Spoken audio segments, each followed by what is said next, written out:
Set the curtain that rises to the stage. Slate games of second guessing. I just forget the lessons that I couldn't learn. Because Wall Street over there's a life I could have known. It would have kept me from what I had today.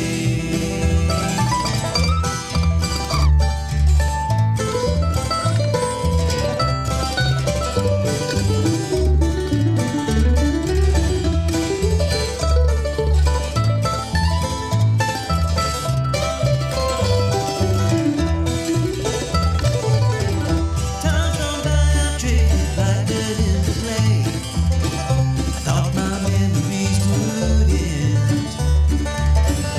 Wall Street always now 1,000 miles away. When I close my eyes, back to where I've been. In this life, there's nothing certain. Set the curtain that rises to the stage.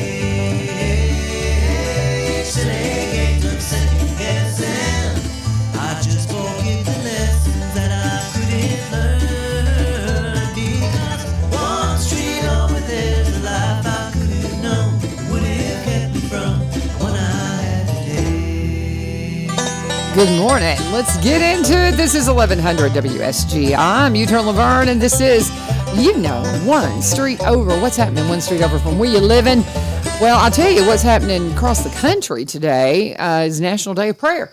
So, I love that as a country, we focus on that and we stop for a minute in many ways. And Aaron Slate's in the house with me this morning. I messaged him yesterday. I said, hey, come in this morning and talk to me about National Day of Prayer. And he goes, you sure you texted the right person?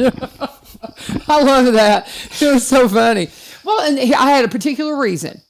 I wanted to reach out to somebody that was militarily minded because we're in an election year. And so this is about praying for our country.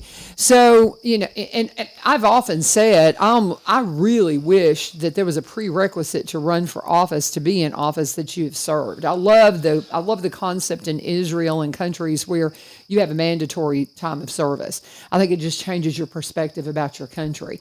And, I really regret not serving. That's one of my biggest regrets is not serving my country. And I just, nonetheless, I really respect what military people have to say about where we are in the state of affairs of our nation. And I know you stay plugged in, and you're a Marine. Once a Marine, always a Marine, right? Yeah. And so I thought, let's call Aaron. Let's just see what he's got on his mind. What say you? Yeah. Good morning. Yeah, good morning. Good morning. It's been a long time since I've been here. I know. I know, it has been. Yeah, and I didn't have to review stock reports and market outlooks and things before I come. But I did try to, rack my brain last night and just, think about some talking points and I guess this will kind of just be an open conversation and you can grab the reins when you need to. But I will say I talked to my wife's grandmother. She called me last night and she was calling to congratulate me on getting baptized. And yes, absolutely. She was saying, she said, Aaron, she said, I just know, the Lord is going to, bless you in your business. She said, you've always been a good man. She said, but I'm telling you, good things are going to happen to you. And I said, well, I hope so. I said, but let me tell you something. I said, I do the radio every now and then. And I said, LaVern called me. She said, yeah, I remember listening to her. I said, well, that's who I go on the radio with. And, she said, I said, LaVern texted me and asked me to come talk on the radio about, for National Day of Prayer. And I said, I was a little bit nervous about it, but I don't feel like, I feel like that's, the Lord and that's, I probably shouldn't turn that down. I don't know if I'll be the best person for this, but I didn't want to turn it down, and I hear you. We'll give it all we got. So, I think like just with everything going on. So let me back up a little bit. My brother called me last night, and you and I know, and my brother's been on the show before, but there are a few minor things, when it comes to just say Bible and interpretation or maybe style of worship. Like me and my brother don't always see eye to eye on everything, and that's fine. But he called me last night to congratulate me too, and we had a really, really good conversation. We were talking about, the box checking or the rule following, and we were talking about, how the Bible says to love the Lord your God with all your mind, heart, and soul. And we were talking about how if you do that one thing, you keep that one commandment, then everything else kind of just falls into place. Yes. And you do the right thing and you follow the rules, but it's not because you're doing it for the sake of checking boxes. You're doing it because you love the Lord your God with all your heart, mind, and soul. So when I think about National Day of Prayer and things that we need to pray about, I know this is going to be a very blanketed, broad statement, but I think we need to pray for our country to love the Lord our God with all our mind, heart, and soul. That's it. But I think we need to go a little bit further. The Bible tells us that, but it doesn't. It doesn't tell us to love the Republican Party or the Democratic Party or to love our country. And I think a lot of times, as Americans, where we fail, and I know I fail, I'll tell you, I think patriotism to some extent can be a form of idolatry. I do too. That's probably a struggle of my own. I'll just say it. Yeah. But I think a lot of times, as Americans, Western culture, where we struggle is that we forget that we're children of God before we're Republicans or before we're Americans. And I think we've got, if we're ever gonna settle this division, we've got to realize that we're children of God first, and everything else comes second. And again, I think it all goes back to, you've got to love the Lord your God with all your heart, mind, soul. And everything else will just fall into place. Amen. I just, you were like, I don't know what I'm going to say. Well, that is exactly it. And all this, you and I talk a lot about some of the things we've been studying, and man, he and I can get on the phone. Because we both grew up in the Church of Christ. And, we have the Lipscomb background and all of these things. And there's so much. I mean, I grew up, something that was on my mind this morning as I was listening to my podcast I was listening to, and knowing that you were going to come in here and we have this shared background. And unlike you, I checked the box. I checked the boxes as a kid, okay? But I was asking the questions because I was growing up in a faith that was telling me, well, too bad Mother Teresa and member of the Church of Christ, because, man, I'm serious. It's like, what? And so that's the kind of thing that made us go, that don't sound right. That don't seem right. But that made me dig into the Word and into studying in a way that I'm like, oh. And so I just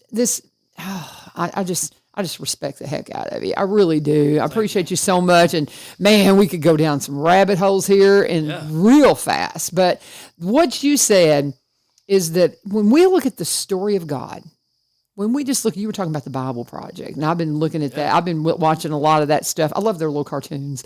They're so. So I haven't seen any of the videos, and man, actually, so awesome. Matt Warren, he's the pastor out at the Grove Church out toward Coopertown. But so I listened to their podcast a lot, and I was talking to Matt about the Bible Project, and he said, oh, you need to check out their videos. Oh, they're fun. I've downloaded their app. I haven't checked out any of the videos or anything, but I have heard that their animations are really good. I think that's kind of where they started. Is they were trying to figure out how can we get this message out in a way that, because that's the struggle right now. I'm learning so much and I'm like, I just want to share this with everybody. And how do you do that? How do you do it? Because people's attention span is so short. And so for that perspective, I think that's what they were trying to do with the videos. It's like short attention span. How can we get their attention? Right. Let's do, So on that note, and if you're not familiar with the Bible Project or, haven't heard of it, I would highly recommend, looking up the podcast and start listening to it. So I believe that podcast started in 2016 and I love it so much. Like I just started at the beginning. This is probably within the last year or so. And I started from the beginning, so I'm like just now in 2017's podcast. But they talk about a book. They call it like a coffee table book that they started, and I looked it up online, and so it looks like since 2017 when they launched it that they do that they put one out every year, and it's updated. And you can go on the Bible Project's website and buy it. 2024's edition is not out yet, but it's a coffee table book, and it's just like all these like biblical diagrams. Or flow charts, maybe. I don't really know, or maybe even some animations, but it's kind of like you said, like a simplistic way to tie everything together. Yeah. And so it kind of makes it all make sense. And that's just and I have been studying Marty Solomon and Brent Billingsley with the Bema podcast, and I've done all that they've had. Now, the latter stuff, like in the last year or so, maybe I haven't listened to, but they're textual, where they broke down, the text, has just been amazing. You and I talked a little bit about Revelation. I've always had a belief. That's one thing. We were talking about how the Church of Christ really, our study on Revelation has been different than most people. I would sit down and it's just foundationally, we don't go the rapture and all that kind of stuff. It's not in there. And I wouldn't even say it's different. Yeah. I would say it's historical. Yes. It's so. Yes. We've always looked at it from the historical perspective. The Church of Christ did, and a lot of people, though, like I've heard Marty say one time, and I think he got this from Ray Vanderlaan, that said that so many people's theology of Revelation would be better off left behind. Right. Right. Well, because of the series is like really wacky. Yeah. Anyway. And I've told you, and I'll just, tell everyone, I remember learning at Lipscomb. So Rubel Shelley was my professor, but we had a co-professor who was Michael Card. Michael Card is a renowned gospel singer, songwriter. He's a Baptist, but they co-taught our class together. And I just remember, them talking about how, like, hey, the book of Revelation is not about the end of times. But again, this isn't Aaron Slate's opinion. This is the opinion of a lot of, biblical scholars. But I was talking about, on the Bible Project podcast, they do a series on the day of the Lord and how that has different meanings. But they talk about how, the book of Revelation is not meant to be an apocalyptic code about the end of times. It's a series of lenses that we can look through to see how God has always and how God will always overcome evil. And if you look at the events that are described in Revelation, those events have been happening since the beginning of time. You can take Babylon. And throughout history, there's always been a Babylon. And like I told you on the phone yesterday, you look at the way Babylon's described, and it's really hard for me to not think that America, if we're not already, we're becoming a Babylon. Amen. Amen. So that's the prayer for our nation, is for number one, for us to get the scales off our eyes. I'm just saying, just get the scales off your eyes. I don't care what you grew up in, and I love my CFC brethren, I do, but man, there's some stuff that we have just been, it's that tradition that we've been taught, and we don't understand. I don't know why, but God has put this in me ever since I was a little kid, man, little bitty girl asking questions, and they'd look at me like, well, it's just this way, and you're a girl, so go over there. And I mean, I've been getting this my whole life, and I left the church for a long time. I left faith for a long time. And so I'm 61 years old, man. I've been making this journey my whole life, and I'm finally to a place of such great peace I can't even begin to tell you. And I want to say I get it, but I'll never get it. If you ever think, oh, I got it, then you got a problem. Yeah. But I get that it's just a journey that God just wants us to help him put it back together. He's just wanting us to help put back what he started, that we messed up. And he's like, okay, who's going to come along and help me do this? Yeah. It's that simple. Love the Lord your God with all your heart. And that's the prayer for our nation, for us to get that. And man, I'm seeing some really interesting people come to Jesus. And I'm like, really?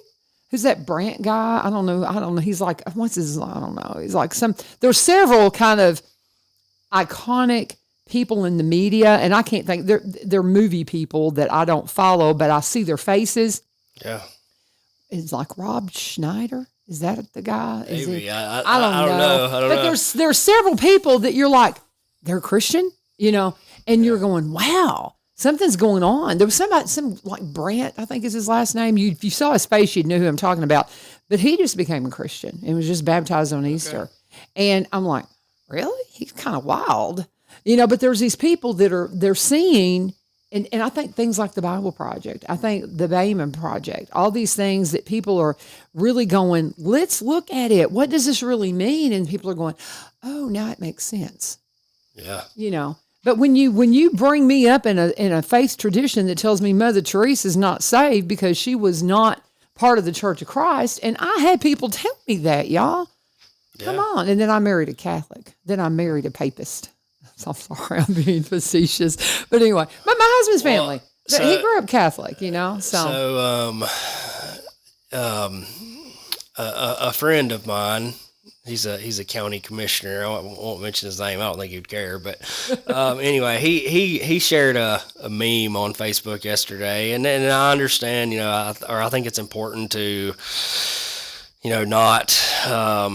If we're going to form our own opinions, that they need to be derived, from the Bible. But he shared this meme that was something along the lines of, I think if we're trying our hardest and we get a part of the theology wrong, I think the Lord will show us some grace. Amen. But if we get the part wrong about loving our neighbor, I don't know if there's going to be a lot of grace there. Amen. Amen. It's the love. They know, they see the difference in us because of our love, period. That's the prayer for the nation. It's just the love and to find the love for God. And if you get that right, like you said, everything else falls in place. Yeah. Guys, he's just wanting us to put this back together. There's something that I'm listening to kind of the church. I'm re-listening to the church history segment in the Bama podcast right now. And it's something that's probably one of the, once I got past, okay, is God real? Is there really a God? And I got through the apologist stuff, the intelligent design. There's no denying there's intelligent design. And I know, Rob Bell is so polarizing, and Rob Bell says some things I'm like, what? And so I'm not all, hey, Rob Bell's awesome, but he's done some stuff that is super awesome. Everything spiritual, whoa, man, he nails it when it comes to the absolute, how can you not see? I mean, it's it's so good. I really encourage you, if you're struggling is God real? Go watch Everything Spiritual from Rob Bell. Man, it's good. But I got past that, and then I started asking questions. Okay, well, how did we get to this? How did we get to this as the church? We started as the church. How did we get to this? And I think one of the reasons why I feel so connected with Marty Solomon and what he's teaching is because he says that's what drove him to dig into it. Was that same question, is like, how did we get from the early church to all of this mess?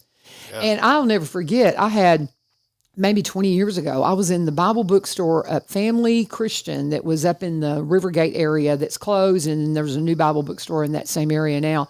But I walked in and I was like, okay, I need to understand why we study the Bible. Why is the Bible the Bible? Why is it that? Because I'd been to Lipscomb and all that, but we never unpacked that in the classes because I was a broadcast student. I was one of the broadcasts. I was communications and broadcasting. So I took what I had to take. So I didn't dig into some of the deeper courses. So they may have talked about how we got the Bible. And I'd ask my elders, I would ask leadership, and they would give me some kind of academic answer that I was like, what? What are you talking about? What? The canon? What is that? Help me understand. Unpack it for me. And they couldn't a lot of the times. And with all the respect, they didn't really understand how to answer my question. And so I'm in the Bible bookstore one day, and I'm talking to this guy, and I'm like, I've got so many questions. I said, I need to understand how we got here. He goes, oh, you need Bruce Shelley's Church History in Plain Language. First, and I've been looking for answers for 10 years, and he hands me this book, and you ought to see my copy of it, my original copy of it. It's in shreds because I've gone through it so much and highlighted all this kind of stuff. And so when I'm listening to the church history kind of unpack as they're talking about going into church history on the Bama podcast, he references that book, and I'm like, yes, because it just, helps you to see how we got to this. And I don't know, man, I could go down a rabbit hole here, Aaron. I invited you. I want you to talk, but that's where my head is. So you mentioned a word earlier that got my attention, and I want to kind of echo a sermon that our pastor taught a couple weeks ago. So you mentioned absolutes. We've been going to Life Center Church out in Cross Plains. Spencer Bernard is the pastor out there. He's great. Like I love him. After a couple weeks of going there, like I hunted him down. I had to find his wife. His email wasn't listed on the church website. I think it is now, but his wife's a school teacher, so I got her email and had to hunt him down. But I had lunch with him, and really just because I feel like I needed to just kind of just vomit everything and say this is where I've been, where I'm at, and where I think I'm going.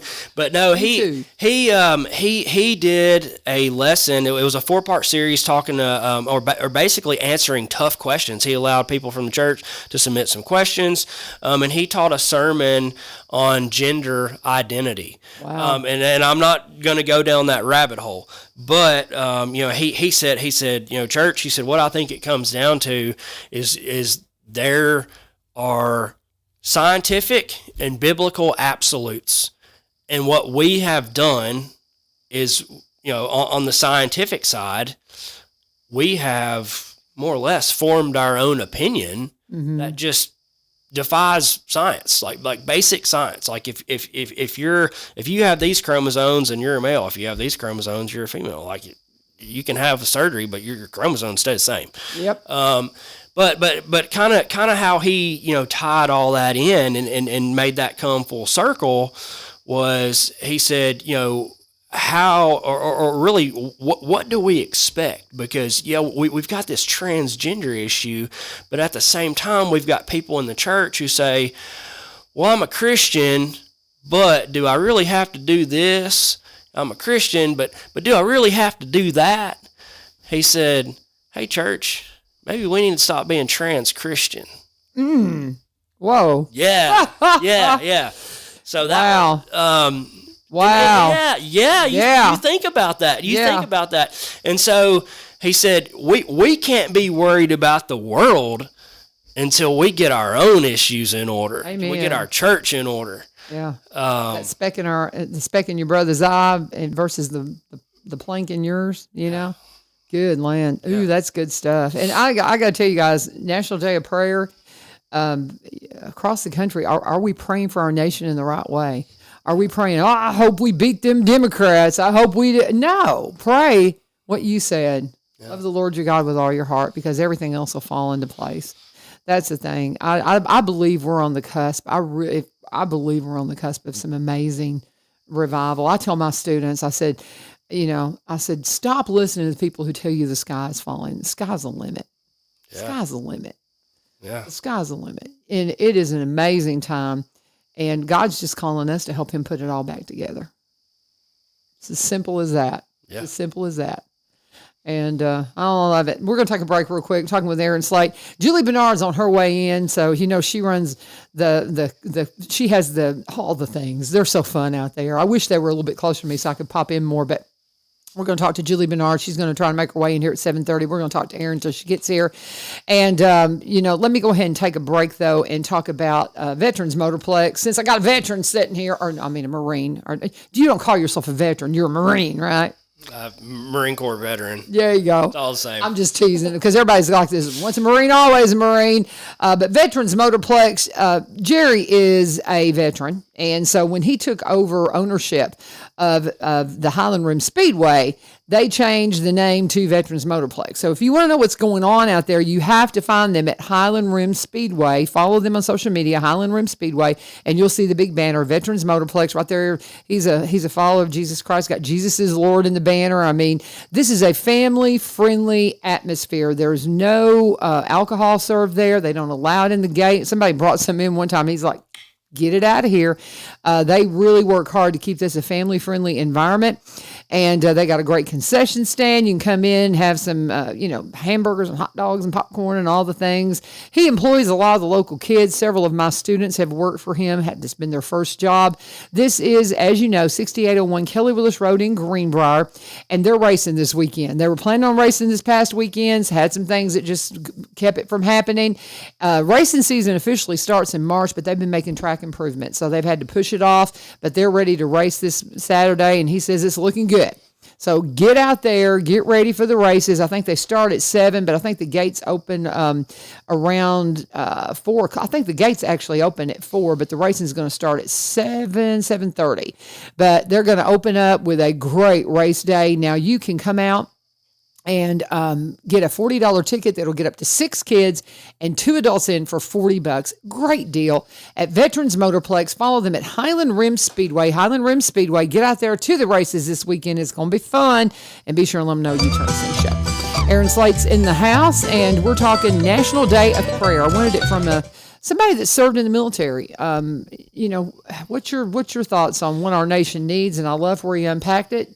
To love the Lord your God with all your heart, mind, and soul. Yeah, well, and I know you love your neighbor as yourself. There you go. We've got just a few minutes. I think what I want to end on is we really need to pray for peace. Amen. Just coming from a military, veteran perspective, I get really irritated when I hear people talk about civil war. Like, do you realize what you're asking for? Ain't that the truth? You're civil wars aren't. It's not some army against army. It's you fighting the guy you go to church with, the guy your neighbor, your coworker, and I just. The thought of that, it kind of disgusts me, honestly. But then when we think outside America, we think everything going on with Israel, Russia and Ukraine. So something that on the Day of the Lord Bible Project series, they talk about, and they kind of use. The Jack Reacher, I think that's the books about how Jack Reacher is this guy and he's always avenging the bad guys, and how a lot of times in our culture that's what we want or what we think we want, and we think it's the just thing to do, but what we know, the ultimate result of sin is death, and so if we're essentially calling for death, and we're calling for war, and don't get me wrong, like I understand the Bible, there's plenty of stories in the Bible where God has used armies to deal with evil people and that sort of thing, but I don't think, and it's hard for me to say this as a Marine, but again, just the older I get, the more I get it, but I don't think we should ever be lobbying, praying for, hoping for, insinuating that we want war. It's just not. I just don't think that's what we need to be doing. Yeah. But the Bible says that we need to try to make peace or live peacefully with everyone.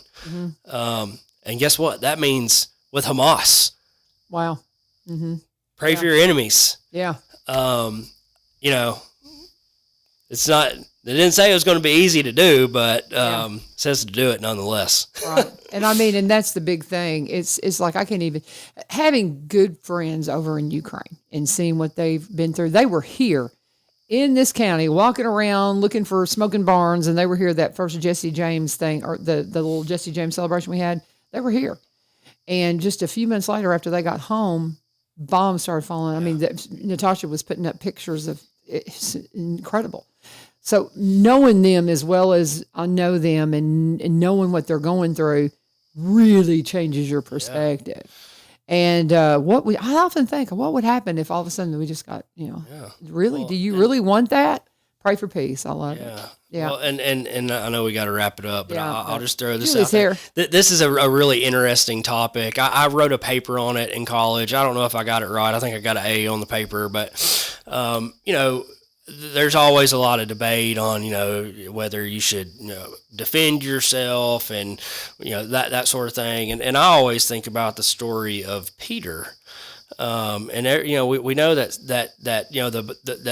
I guess it was just before, Peter attempted to slash. We talk about cutting the ear off, but if you read the context in the original text, Peter was actually trying to cut that dude's throat.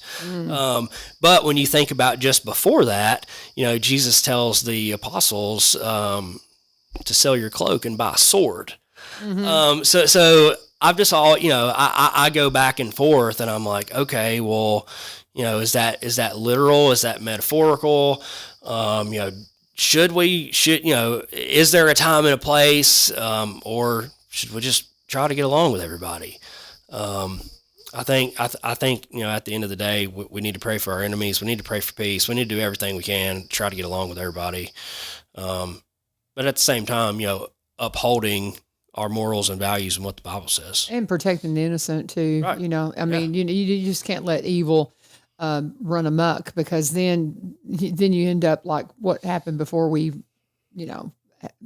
God did the resets with Noah and all that, whatever. We'll go down some rabbit holes here with the understanding of that story. But I appreciate you, brother. Well, thank you. And so pray for our nation to love the Lord with all our heart, mind, and soul, and love our neighbors as ourselves. I think that's an excellent prayer. So we get that right, everything else falls into place. Yep, I think so. Appreciate you. Thank you. Tell them how to find you for financial advice before we part. So my name is Aaron Slate. I'm a financial advisor with Edward Jones. My office is in Greenbrier. We're in the Franklin Farm Center. If you don't know where that is, it's the same building that Jose's, the Mexican restaurant, is in. But our office number is 615-863-2142.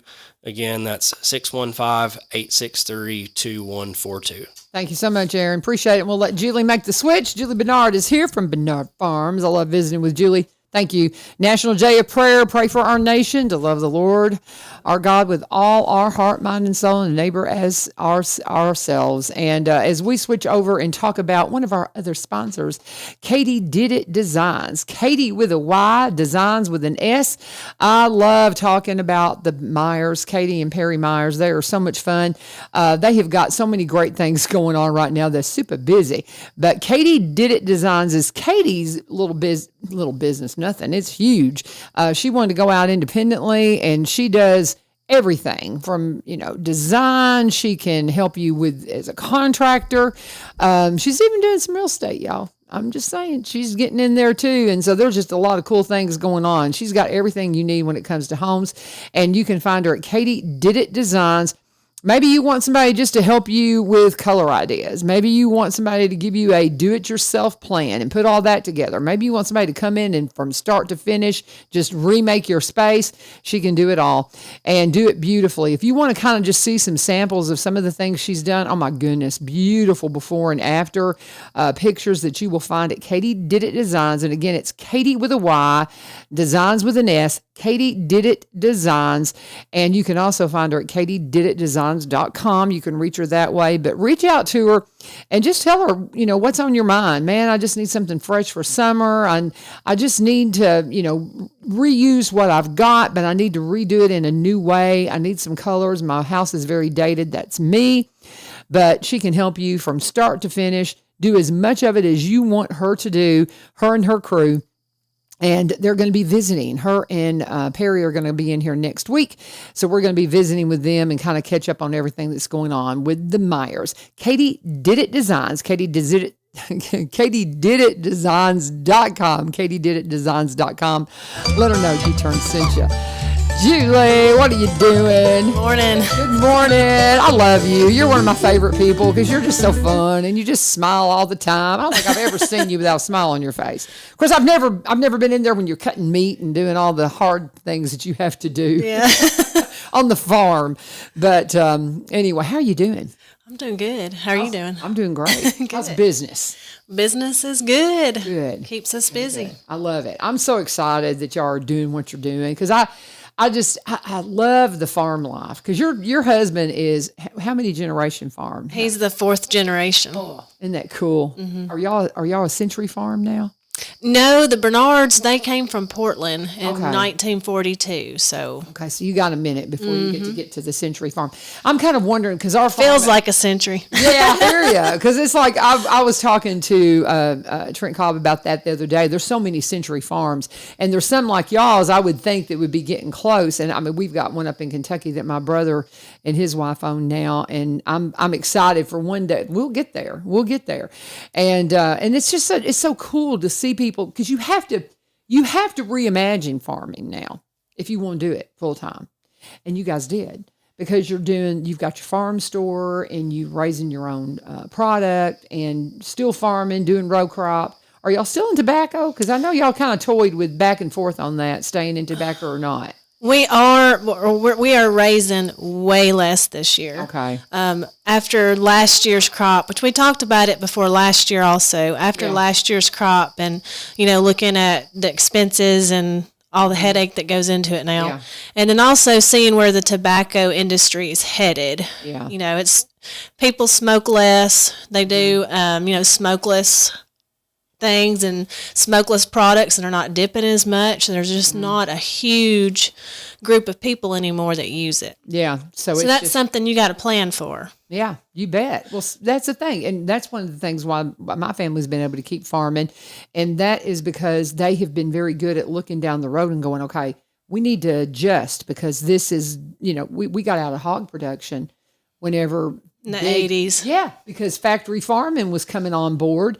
And if you were not a huge, massive hog production, you couldn't compete. I mean, it was costing you more to have them have them on the farm than when you just couldn't make any money on it. Right. And so they got out. And that's they've always had that vision, and I can see you guys that way too. You see down the road, and you're like, we got to adjust. We got to adjust, and that's what farming's about now. You have to. Yeah. Mm-hmm. So when did you guys come up with the idea of having the farm store? I mean, when did that start? So in 2012, Steve and his parents quit milking because they were a dairy farmer first. See, we got out of that too back when I was a kid. I loved this journey. But anyway, go ahead. It was either get bigger or quit. Yeah, and, you have to do one or the other. Mm-hmm. So, and I think they were milking 80 to 100 cows at that time, and they just didn't want to do. It's a lot of work, guys. You have no idea if you've never ran a dairy. It's a lot.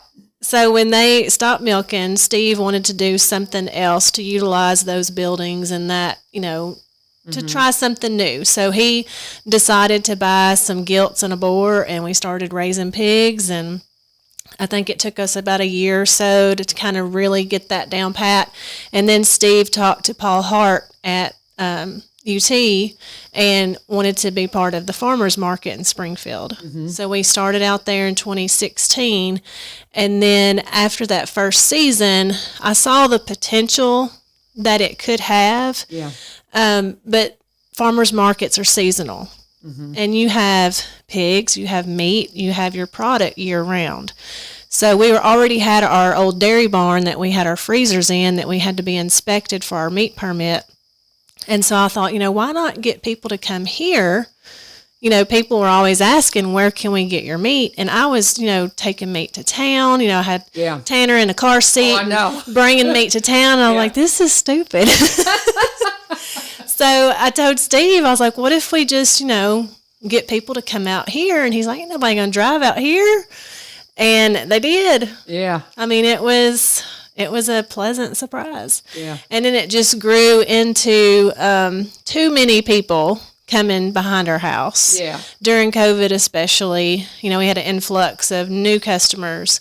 And so during COVID, we also had trouble getting our animals processed. Processed on time, processed at all, processed to our, standards. Mm-hmm. And me and Steve had to decide, are we going to quit or are we going to do it ourselves? So we looked into doing the meat processing ourselves, and we decided to build the store on our farm, but it's closer to the main road. Right. And that's just kind of how it happened. It's just been a snowball Yeah. since the very beginning. And it's been fun to watch. And I just was so tickled when the chamber honored y'all the other day. That was so that's what made me, I'm like, I've got to catch up with Julie because y'all not in my pathway, you know, so I have to intentionally go that way to see you guys. And because I'm just not over there that much, but it's just such a cool space. And I will get out there in the next few weeks because I just want to come. Because my husband, when he was working with the buses, he came out. Yeah, he would come out. He would pop in. He goes, "Oh man, I went by and he was talking about what y'all have and what what you eat and getting the chocolate milk." And I was like, you don't need to be drinking no chocolate milk, Betty. It's fine. I'm like, do you see how many calories are in that chocolate? I'm about to fuss at him because he'd come get chocolate milk from you guys with whatever else he got, but. That was one of his great pleasures while he was out working with the buses is because he could get by your store and stuff. Yeah. And so we just got to be intentional about coming by because it's beautiful. It is absolutely beautiful. It's picturesque. I love your swings. I just, all of it. It's just neat. And so the chamber the other day, tell them what happened with that. Because I loved reading your story about how you guys got him there. So tell them about what happened because it's so cool. The annual chamber breakfast. Yes. I think I've been to one or two of them. It's not always easy for us to get away, right? Especially that early in the morning. Just like here, we have to make a lot of maneuvers to make it work out. Yeah. And so, I always get the email blast, and I saw that it was coming up. But for us, you can't plan anything till the last minute because you never know what's going to be happening. Yeah, exactly. So Jordan sent me a text message and said, make sure you come to the annual breakfast. And I was like, okay. And I just thought it was just a regular thing. And then Jordan Osborne, president of our Robertson County Chamber. Yeah. So then I get another message from her.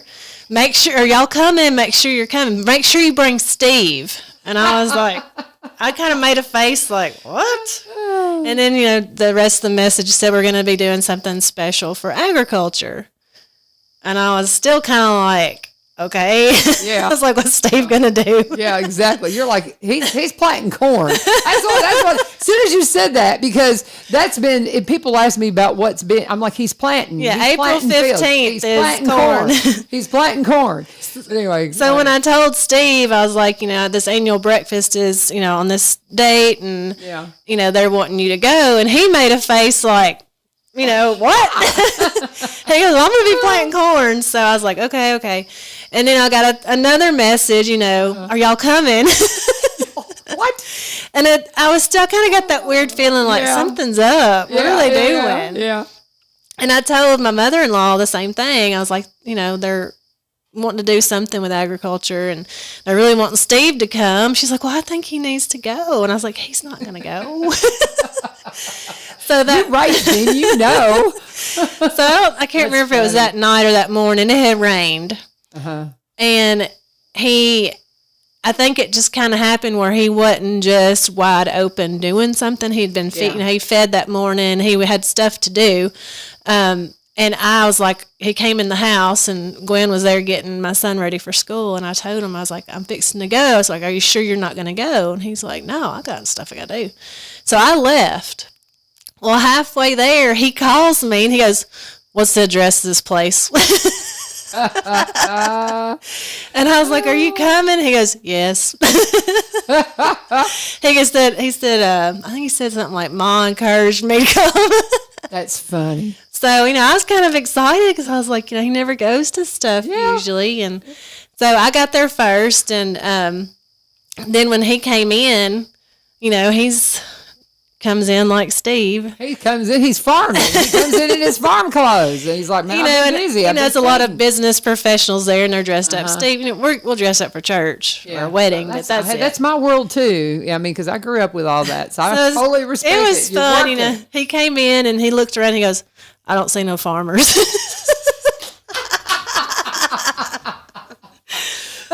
Love it. I love it. It was just kind of like the whole time I've got pictures. It's funny of him sitting there. His leg is shaking the whole time. And, he's looking around. He goes, because he saw the buffet. What am I doing here? Yeah, he saw the buffet and he's like, are we going to eat? And I was like, yeah. And he goes, he's just kind of like excited about that. And then, they kind of talk about different things that's going on. Yeah. And the whole time he's shaking his leg and he's, anticipating. He's like, well, when's this? What are we here for? What's fixing to happen?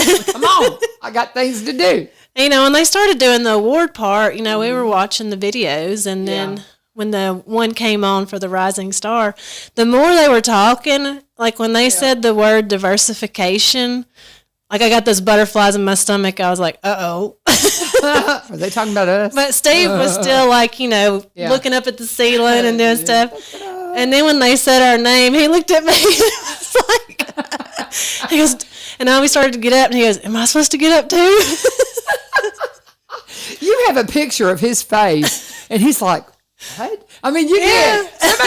Somebody got a picture of him at some point with just like complete shock.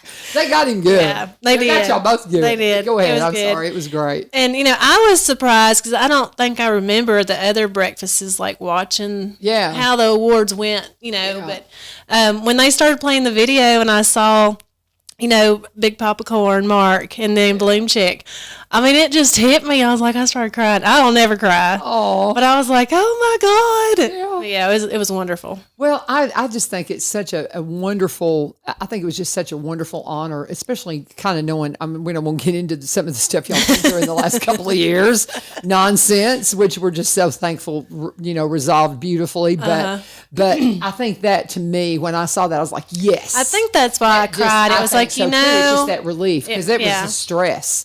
It was. A horrible stress. And so to be on the other side of that and then to be honored in that way, I was like, yes. Because I do. I watch you guys, and I just love what y'all do, because I understand it, because I'm a farm kid, and I get what you're building, not just for your family, and you're building it for the community, and you're building it for those boys. Yeah. To keep that going. They're going to be a century farm.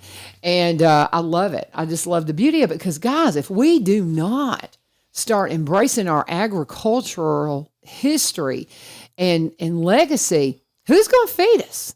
I mean, come on, y'all. Who's going to feed us? Everybody's got, I'm going to sell my land to do this, and it's your land. You do what you want to do.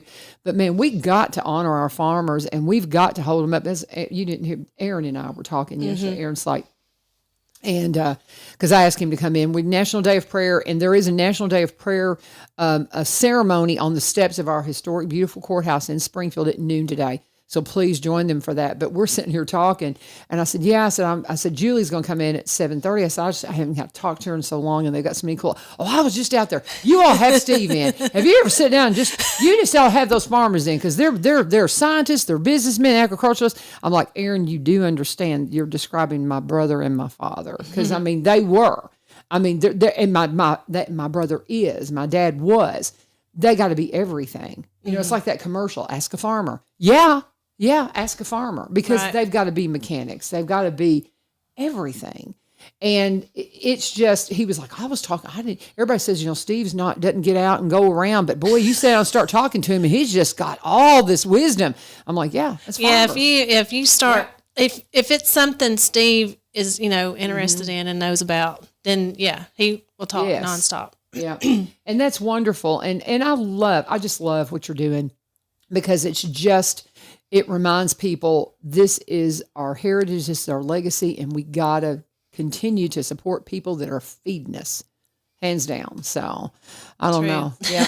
Well, and you said to me one time that you're doing it for your boys. Tanner, of course, he's the oldest, right? He cracks me up. Tanner's an old soul. He is so funny. Because, I mean, he'd get on his tractor, and he's just an old farm boy. What was it that whenever the barn burned, whenever y'all had the tobacco barn burned? Oh, yeah. What did he say? Well, the metal was burnt and twisted and everything. And he said, well, I think we can clean this metal off and we can build this back. I just thought that was so cute. And that's been a couple of years ago, hadn't it? I think it was 3 years. About 3 years ago. It's been a minute. But so how old is he now? He's 8. So he was like 4 or 5 years old. Uh-huh. And that just tickled me to pieces. And he is just so cute. They're both just cute as bugs, but now that's a farmer. That oldest boy of yours, he's a farmer to the core. And just some things you share on social media just makes me giggle, because I grew up that way. And it's just beautiful what y'all are doing. So talk to me about the store hours. Give them everybody the hours and the particulars about what you carry and let's do the commercial. Okay, so we are open Monday through Saturday, 7 to 4. We start out at 7 with ready-to-go biscuits. That's what I was doing this morning. Yeah. We cook Monday through Friday. We'll do about 30 biscuits or so, and they're there until they sell out. Our goal is to sell out. And on Saturdays, we cook about 90 or 100 biscuits. Yeah. And then for lunch, we do our pork burgers, pork patty melts, fried bologna, grilled cheese, and a BLT. Okay. And we have chips and bottled drinks to go with that. So we like to catch a lot of the local folks that are, up and down the road, they're in a hurry. Yeah. And then we also get this, the drop-in visitors, people that are wanting to check us out, shoppers. So in our store, like you're talking about the swings and the aesthetics of it, I wanted it to be an experience when you came to our store, because you do have to make a conscious effort to drive to Orlando to come see us. So I wanted to make it to where it's very inviting. You can sit down and relax. The kids can swing. We're sitting back in our field, so you kind of can get out and run around a little bit. You can enjoy the view, sit outside and eat, sit inside and eat. You can shop, and that's kind of what people have done. It makes me happy when I come out and can see people that stay and linger. They'll eat something, they'll shop, they'll sit outside, they'll come back in and get some ice cream, they'll come back in and get an icy, and it makes me happy. So do you have dip ice cream? So we dip Cheney's ice cream. We also sell that in our store, and the milk. And then we dip it as well. Okay, that's cool. See, I've got to get back in there. I haven't been in a while. And Mark's he's like, I stopped by Menards and And what all kinds of things do you have as far as meats and how available? Because you were saying, we were trying to get her on schedule. And she says, well, I cut meat that day. And I was like, I love you. I just love you. But so what can they get from you as far as fresh meats and stuff? Okay, so of course we raise all of our pigs and cows. Right. We have more pigs than we do cows, of course. They are a lot faster producing. Yes, of course. So we cut pork 3 weeks out of the month, and we cut one steer once a month. Okay. So I cut a lot of pork. This week we're finishing up this morning. We made a bunch of Irish bangers. And then... so what is that? Irish bangers, like a brat. Yeah. We sell those to the public house here in Springfield, and it's a big seller. So I think we made 240 pounds yesterday. Yeah.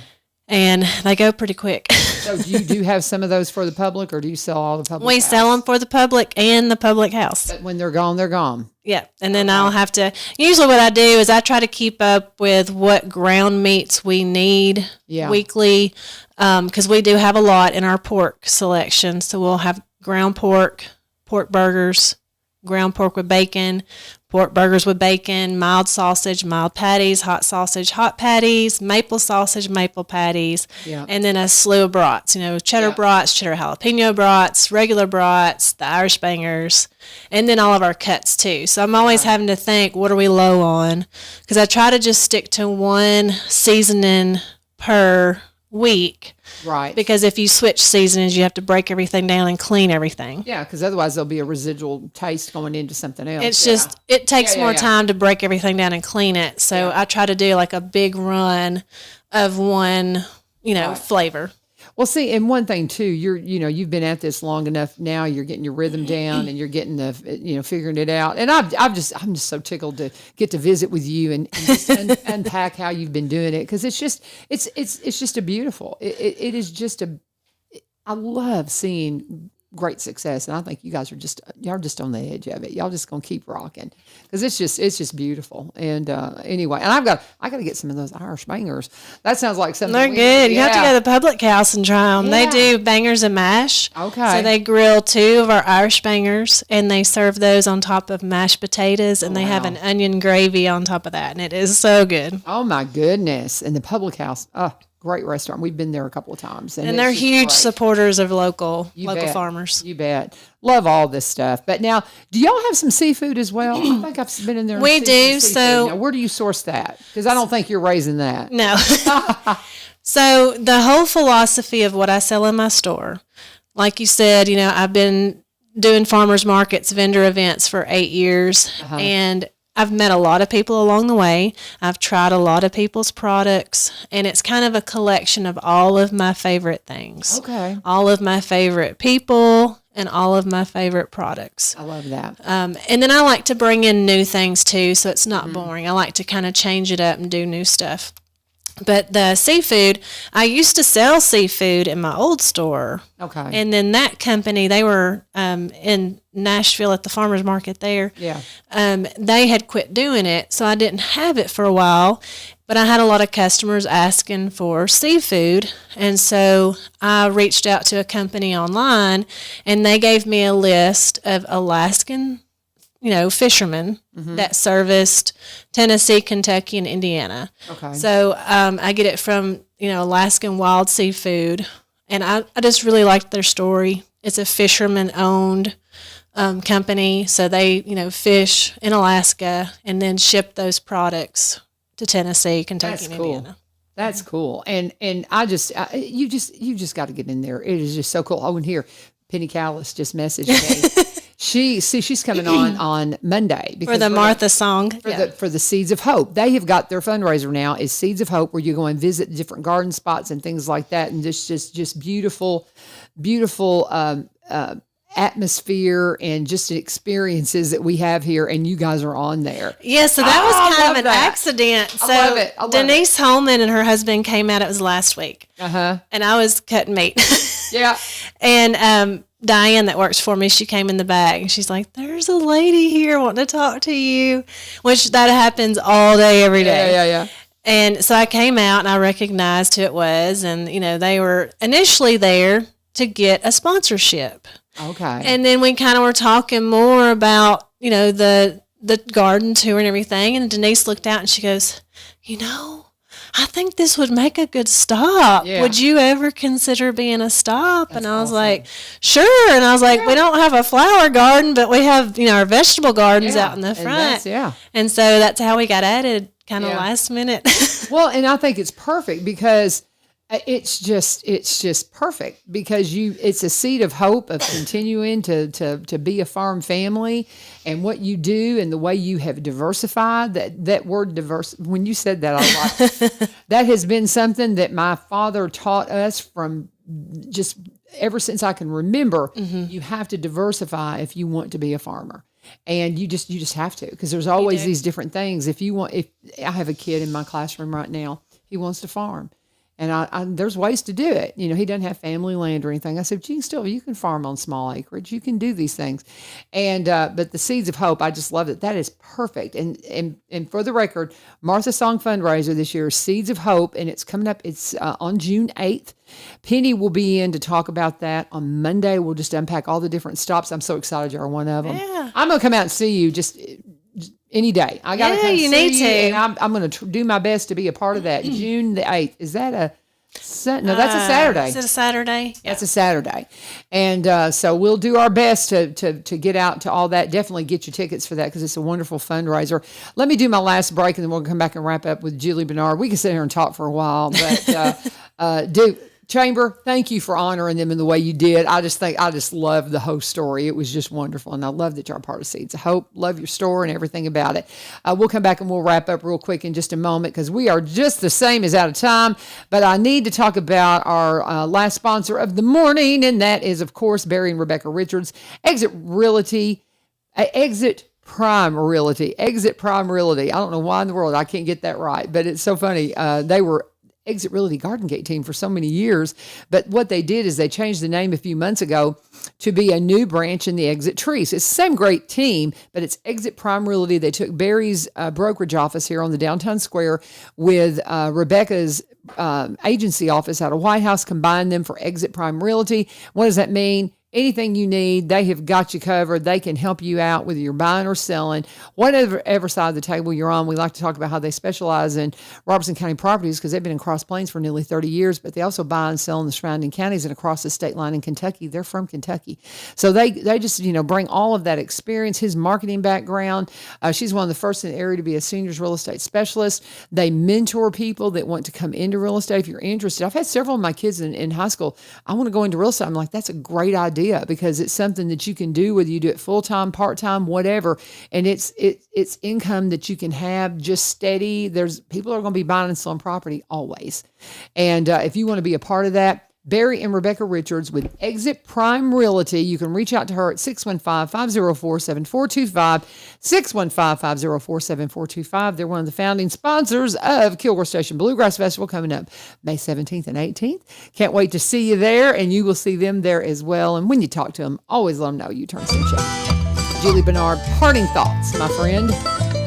Well, invite them out. Invite everybody to come out. Everybody needs to come to the sunniest spot in Tennessee, the sunniest spot in Orlando. For sure.